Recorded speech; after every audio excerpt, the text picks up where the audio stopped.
Hey, before we get into this episode, have you seen that my new book is out? It's called Stop Selling and Help Them Buy Weddings and Events.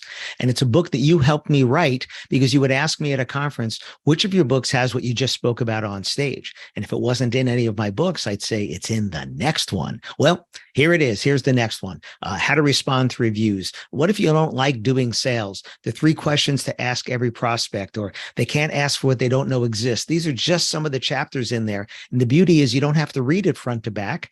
You can jump around to any chapter, kind of like my other book, Wit, Wisdom, and the Business of Weddings, where you can jump to any chapter because they're not necessarily connected to one another. And if you want to get free shipping on a paperback copy, go to shopalanberg.com and use the coupon code podcast. That's shopalanberg.com. Use the coupon code podcast. Get free shipping on me. Otherwise, it's on Audible. It's on Kindle. And if you go to podcast.allenberg.com, the links are all there as well. Thanks. Your customers don't care if you're busy. Listen to this episode. See where I'm going with this one. Welcome to another episode of the Wedding Business Solutions Podcast. I'm your host, Alan Berg. I'm a speaker, author, sales trainer, website reviewer, and I help businesses like yours sell more, profit more, and have more fun doing it. Enjoy this episode. Hi, it's Alan Berg. Welcome back to another episode of the Wedding Business Solutions Podcast. I was having a discussion just recently with some businesses, and what it came down to is, as a customer, when you're reaching out to a business to get information for yourself personally or for your business, you want a response right away. And you don't care how busy that business is. Matter of fact, a busy business is probably a good sign, but you don't want to be too busy to respond to you. And we see this in our secret shopping, and I've experienced this personally, and other people have told me the same thing, where you reach out and, well, let's just talk about the wedding and event industry. Somebody reaches out to you in the middle of your heavy season, and they reach out probably, let's say, on a Saturday because they're working during the week, and they reach out on a Saturday for information. They're expecting a response quickly. Now, that might be Saturday, that might be Sunday, that might be Monday. I would think not later than that. And when you don't get back to them because you're busy, what that says is you don't have the bandwidth to be available to them when they want it. I'm not saying they're right or wrong. I'm just saying this is the way it feels. Again, just think about yourself as a customer.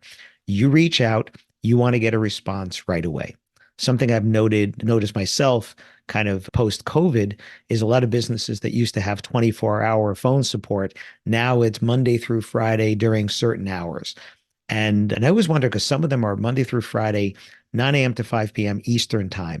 And I always think, what about the people on the West Coast, right? Which is 3 hours behind. That's now 2 p.m. The people in Hawaii, that's 11 a.m, right? And if you're internationally, it makes it even worse. So what now is the availability to the customer to get the support that they need, as opposed to 24-hour support, which they used to have? And I'm not saying you have to have 24-hour support.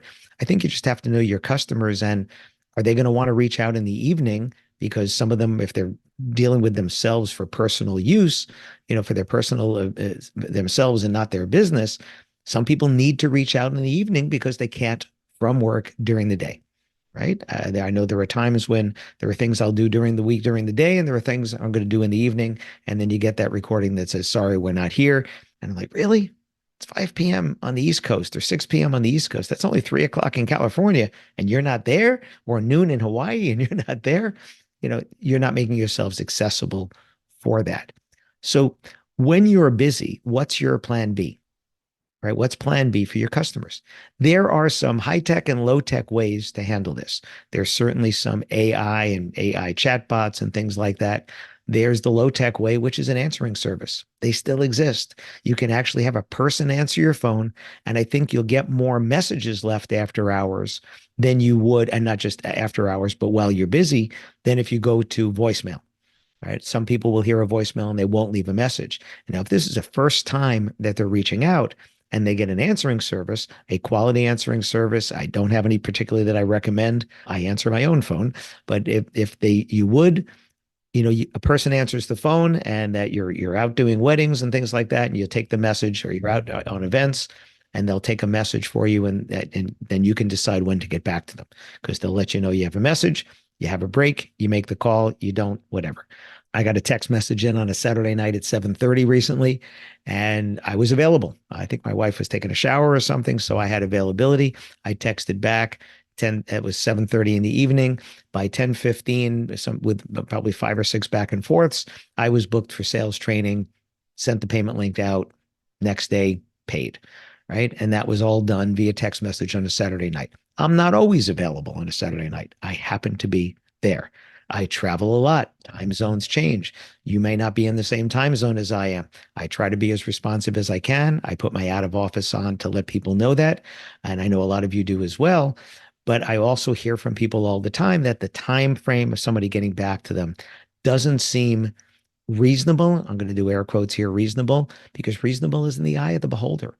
Reasonable is in the eye of the person who's reaching out, who's expecting that response. When would it be reasonable to expect a reply? Now, the people that texted me Saturday night, they probably didn't expect a reply. And if I got back to them Monday morning, would have been fine. What did we do? Oh, my wife's car had a little leak, so we brought it over to the mechanic. We dropped it off. We filled out the night drop on Sunday. They were not expecting the car, so I called. I was going to leave a voicemail, and the person from the garage answered.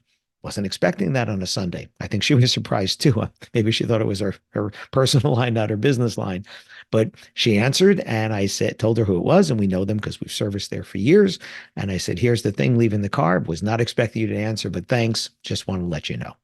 So what is reasonable for your customers to expect when they reach out to you when you are legitimately busy?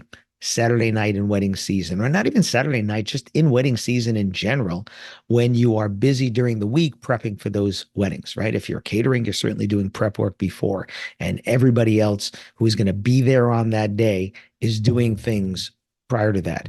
If you're a dress shop, all those weddings that they're picking up their dresses and they need bustling and they need all those things before this weekend, you're busy. What is the plan?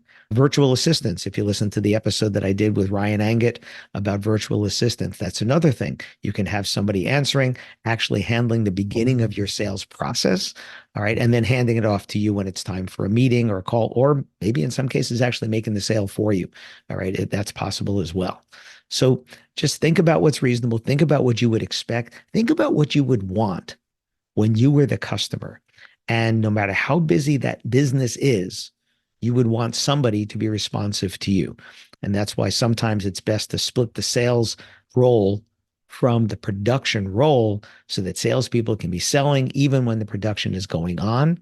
And that makes it easier for you to keep those parts of your business humming along where one is not being drawn in by the other. So the salespeople that do production, when they're doing production, they can't be doing sales. When they're doing sales, they're not doing production. Therefore, you have to be splitting their time.